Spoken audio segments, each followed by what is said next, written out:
Now, your skills are some combination of either things that they want to be able to, physically do, or things that tie in with goals. So back to my example of going to Japan, the language proficiency, that's a skill I want to invest in. And so if you think about in a video game, when a character starts out, all their skills are minimum level, they're all zero. And one of the things that you do by playing the game is you increase the level of your skills. You increase what your character can do. And you do that by using the skills and practicing with them.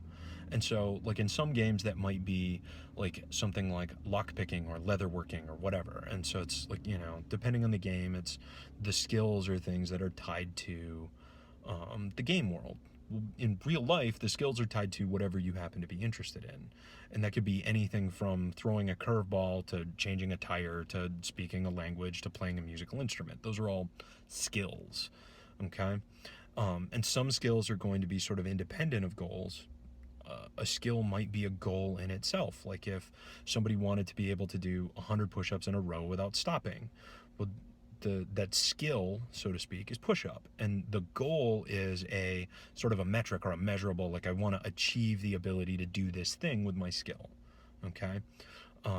Going from one belt to another belt in karate, a lot of the stuff they have to learn are individual skills. The hand strikes, the kicks, the movements, all those things are sort of skills that they have to learn how to do. Okay? And so you can look at and talk about what are the skills you want to work on this summer? Where are the skills that tie into your goals? Something Mr. Jacobs used as an example a couple of times. We have a tournament that we go to in November that he's getting ready for. And so his goal, the big goal, is going to that tournament, doing really well, and hopefully bringing home a trophy.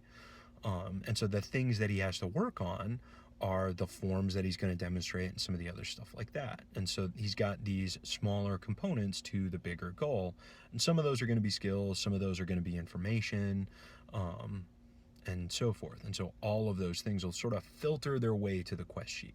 Okay?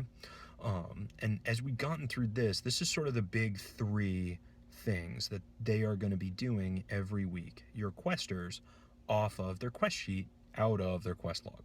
Okay?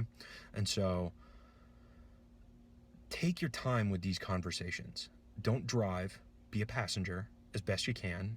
They may need you to drive a little bit, but do your best to kind of get them started, help them get momentum talking about this stuff, and then do little things to sort of nudge it in various directions, and ask open-ended questions and things like that, so that this can really be something that they are choosing and leading, so that you can prepare yourself going into the rewards section to know what rewards are going to be right for their goals and the skills that they want to accomplish and things like that.